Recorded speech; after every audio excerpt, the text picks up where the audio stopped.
Bonjour, alors aujourd'hui, démonstration d'un résultat classique en probabilité, le théorème de continuité croissante, public visé, deuxième année. Alors pour certaines filières, c'est au programme, enfin c'est un théorème dans le cours, donc c'est une démo de cours, et pour d'autres filières, dont les BCPST qui sont principalement visés par cette vidéo, eh bien ce n'est pas au programme, donc ça nous permet voilà, de le démontrer avec les outils du programme. Bon, pourquoi il n'y en a que pour les BCPST en ce moment, etc. Bon, il n'y en a que pour les élèves que je colle, donc voilà. Parce que je cherche déjà des exos pour eux, donc ça me permet voilà, d'avoir déjà des exercices auxquels j'ai pensé, dont j'ai pensé à la correction, etc. Bon là c'est un classique, ça peut dépasser leur cadre, mais voilà, c'était le public initialement prévu. Bienvenue aux autres, si vous respectez les règles qui sont d'utiliser... de ne pas, voilà, de redémontrer ce théorème qui est à votre programme. Donc, il n'y a pas grand-chose à respecter ici. Soit AN, une suite d'événements croissantes au sens de l'inclusion, c'est-à-dire, bon, on s'embête pas, attribut, ok, c'est bon. Une suite d'événements croissantes au sens de l'inclusion, c'est-à-dire que pour tout n, donc en espace probabilisé, c'est bon, on s'est compris, au sens de l'inclusion, j'arrête de m'interrompre, c'est-à-dire pour tout n appartenant à grand n, AN est inclus dans AN plus 1. Ok, on pose B0 égale à 0, et pour tout n appartenant à n étoile, BN égale AN privé de AN moins 1. L'événement BN, c'est réalisation de l'événement BN, veut dire AN est réalisé et AN-1 n'est pas réalisé. Voilà. Petit 1, montrer que l'union pour n allant de 0 à plus infini des BN est égale à l'union pour n allant de 0 à plus infini des AN. Petit 2, en déduire que la probabilité de l'union pour n allant de 0 à plus infini des AN égale limite quand n tend vers plus infini des P de AN. Ce qui, en même temps, si on arrive à prouver cette égalité, établira l'existence de cette limite. Je considère pas cette existence au préalable comme acquise, je ne sais pas, P de AN c'est une suite, elle peut ne pas avoir de limite, mais la probabilité de cette union qui a du sens, cette union d'événements, cette union infinie d'événements a du sens, c'est au moins un événement réalisé, donc c'est un événement tout à fait légitime, il a le droit d'avoir sa probabilité, et bien il faut que ce soit égal à ça. Voilà. J'aurais pu plutôt écrire, en déduire que P de AN, que la suite P de AN est convergente, et que sa limite c'est ce machin.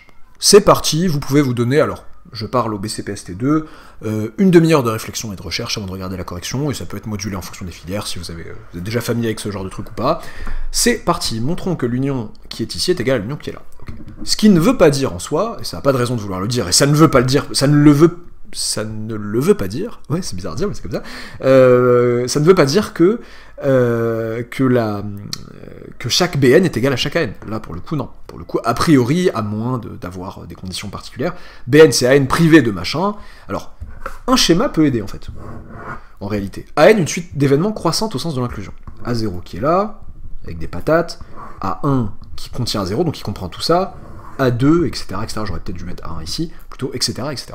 B0, c'est ce machin, B1, c'est A1 privé de A0, donc B1, c'est ce qu'il y a là, B2, c'est A2 privé de A1, c'est ce qu'il y a là. Donc les B, c'est les couronnes, en quelque sorte, les donuts concentriques, bon là, il me semble, bon, après, voilà, les donuts qui permettent de reconstituer la patate à chaque fois, voilà. Ok, alors, donc ouais, a priori non, chaque BN n'est pas égal à chaque AN, mais leur union, on sent bien a priori que leur union, l'union des BN et l'union des AN va être la même. Ok, alors, déjà, un sens évident peut-être. Pour tout n appartenant à grand N, il est évident que BN est inclus dans AN. BN c'est AN privé de blabla. Ok, et pour tout n appartenant à étoile, et pour n égale 0, c'est A0, carrément, mais 0. Donc, l'union pour n allant de 0 à plus infini des BN est incluse dans l'union pour n allant de 0 à plus infini des AN. Ok, bon. Bah oui. Cet événement veut dire l'un des BN est réalisé. Bah, si l'un des BN est réalisé, le AN correspondant est réalisé, et l'union des AN donc, est réalisée aussi. Ok. Donc la première inclusion est simple. Montrons que union pour n allant de 0 à plus infini des AN est incluse dans l'union pour n allant de 0 à plus infini des BN. Soit je vais dire, enfin je choisis, je suis en train de me décider, soit j'écris, bon, si cet événement est réalisé, que se passe-t-il? Soit je vais parler avec des petits oméga, soit petit oméga appartenant à l'union pour n allant de 0 à plus infini des AN, un élément de cet ensemble, en fait, c'est un ensemble. Pourquoi j'ai remis, je sais pas, crochet, c'est pas la peine. C'est pas des crochets en mode, attention, genre, j'hésite à le dire. C'est pas des crochets en mode, je mets grand X égale 3 entre crochets, variable aléatoire égale 3, ça se dit pas, à moins de vouloir dire qu'elle est constante égale à 3, et là je mets les crochets pour dire, non les gars, je parle de l'événement. Non, je parlais pas de ça, là c'est juste par commodité d'écriture, parce que c'est déjà un événement ici, y a pas de souci. Ok. soit petit oméga appartenant à ça, le but c'est de montrer qu'il existe au moins un n, un petit k, ce que vous voulez, un k appartenant à grand n, tel que petit oméga appartienne en fait à bk. Et comme ça, on aura prouvé qu'il appartient à l'union des bk. Moi, je sais déjà qu'il existe, bon, je change le nom juste pour pas vous perdre, il existe un k appartenant à grand n, tel que oméga appartienne à, eh bien, tout simplement à ak. Ok. Alors là, j'ai un petit truc élégant à faire. Donc, schématiquement, on peut se rendre compte que s'il appartient à un certain ak, si à un moment donné il est dans un des AK, et ben s'il est dans AK sans être dans le précédent, on est content, il est dans BK. S'il est juste dans la couronne extérieure, donc là, imaginons qu'il appartienne à A3, s'il est dans A3 privé de A2, c'est bon, on peut s'arrêter, petit oméga est bien dans B3, et donc on a fini.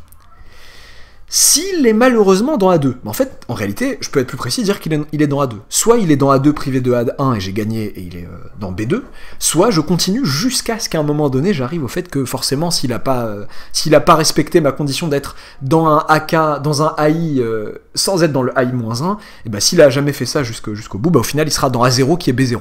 Et donc on aura quand même fini. Ça, c'est une manière schématique d'expliquer les choses, qui peut être satisfaisante en colle à l'oral, ça dépend. Ce que je vais essayer de faire là, c'est de le faire de manière un peu plus formelle. Je vais parler de l'ensemble des entiers naturels K, ou des entiers naturels I si vous voulez, appartenant à grand N, tels que petit oméga appartiennent à AI. C'est l'ensemble de tous les entiers naturels pour lesquels petit oméga appartient à AI. Et bien cet ensemble, il est non vide. Oui, parce qu'il y a au moins un K, il y a déjà K dedans. Un des 1K qui est là, qui est dedans. Okay. Et non vide, et c'est une partie de N. Ah oui, c'est un ensemble d'indices d'entiers naturels ici. C'est une partie de N. Donc, eh oui, argument sympathique, il admet un plus petit élément. Toute partie de N non vide admet un plus petit élément.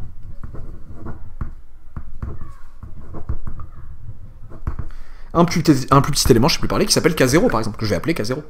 Ok. Si K0 égale 0, bah petit oméga appartient à 0, qui est égal à B0, qui est inclus dans l'union pour n allant de 0 à plus infini des Bn. Vous m'avez pris un petit oméga quelconque de cette union-ci, il est dans cette union-là. Je conclus en disant que cette union-ci est incluse dans cette union-là. Sinon, si K0 appartient à n étoiles, eh bien oméga appartient à K0, et oméga n'appartient pas au précédent. Oui, parce que s'il appartenait au précédent... Je rappelle que K0, c'est le plus petit des entiers naturels, tel que oméga appartienne au AI correspondant. Le plus petit des I appartenant à N, tel que oméga appartienne à I. Pardon, j'avais pas fini mon truc. Si oméga appartenait à K0-1, cela contredirait le fait que K0 soit le plus petit de ces indices. Donc, en réalité, oméga, ici, appartient à AK0, privé de AK0-1. Zut, j'écris sur la table, tant pis. Pardon, AK0, donc c'est pas bien d'écrire comme ça, AK0, privé de AK0-1, le moins 1 c'est bien sur le K0 et pas sur le A, ce qui n'aurait pas de sens. IE, petit oméga, appartient en fait à BK0. Et ça c'est cool. Et là encore, petit oméga, donc je rappelle que BK0 est inclus dans l'union pour n allant de 0 à plus infini des Bn. Là c'est petit. Dans tous les cas, que K0 soit 0 ou pas, pour tout K0 appartenant à grand... Enfin, quelle que soit la valeur de K0 dans grand N, nous avons le fait que petit oméga appartienne bien à l'union des BK. L'union pour n allant de 0 à plus infini des Bn, pardon, si vous voulez. Ok. D'où l'union des AN est incluse dans l'union des Bn.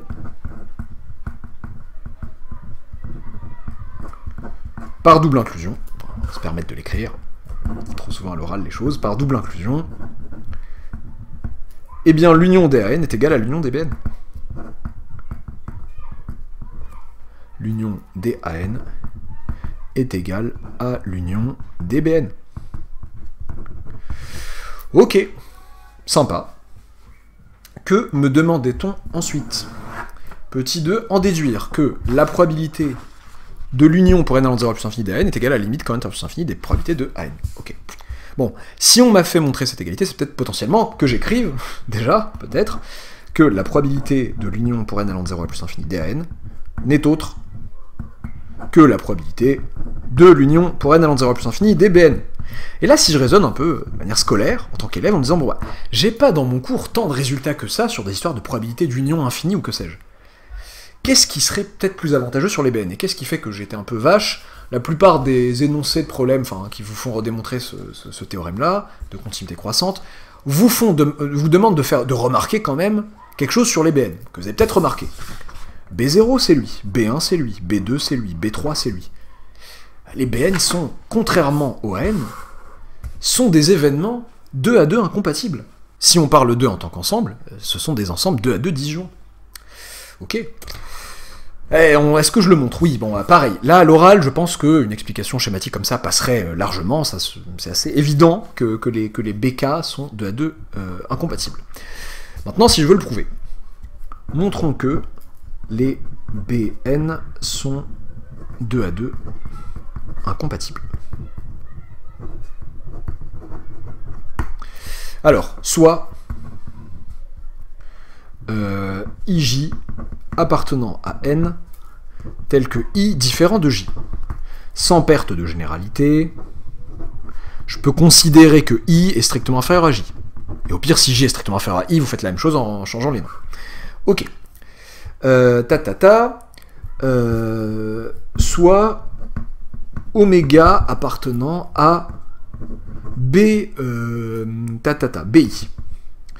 BI, ça veut dire que oméga appartient à AI, privé, alors est-ce que je commence par... Oui, non, à BJ, donc à faire.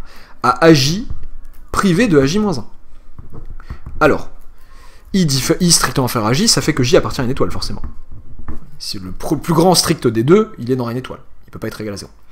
Donc, petit oméga appartient à BJ, qui est AJ privé de AJ-1. Oui, mais...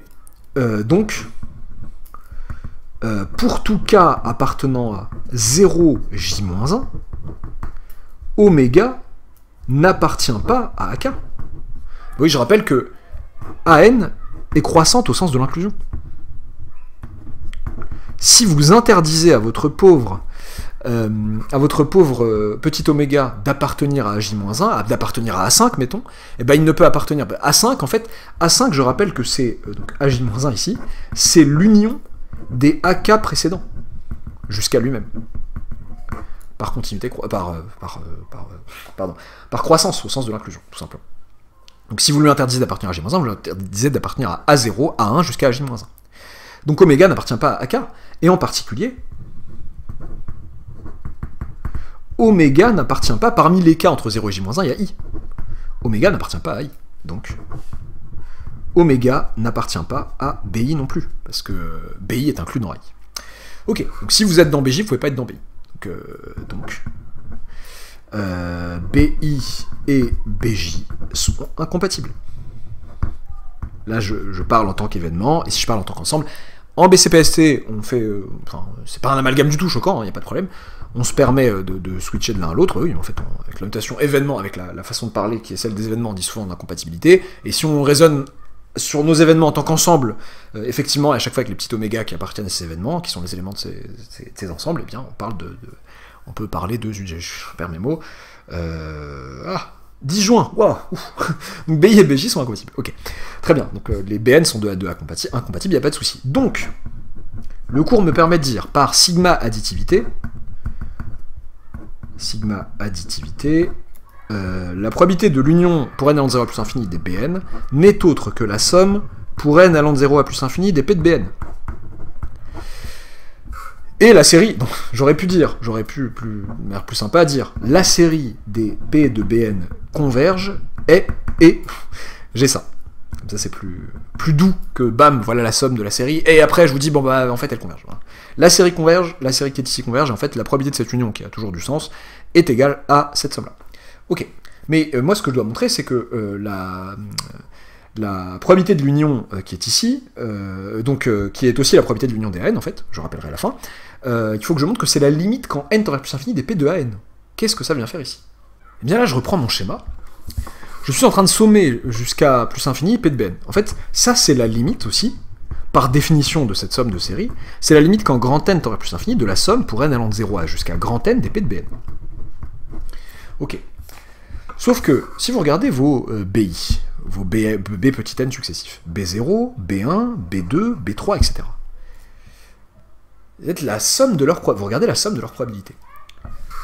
Donc, ça, j'ai tout à fait le droit d'écrire cette limite. J'ai aussi le droit de dire, par sigma additivité là encore, et là pour le coup fini, j'ai tout à fait le droit de dire que c'est la limite, quand grand n tend vers plus infini, de la probabilité de l'union pour n allant de 0 à grand n des Bn. Mais qui est, là encore, par sigma additivité, par le fait que les Bn sont 2 à 2 incompatibles. Ok, mais qui est cette union pour n allant de 0 à grand n des Bn? Ce n'est autre que, et là bon, j'hésite à devoir le redémontrer, je le ferai, bon je vais le faire. Là je pense que ça passerait largement après toutes ces explications de dire, bah écoutez, ça cet événement, c'est à grand n tout simplement. Cet événement qui est toutes les couronnes, tous les donuts qui arrivent jusqu'à grand n, c'est à grand n. Par double inclusion.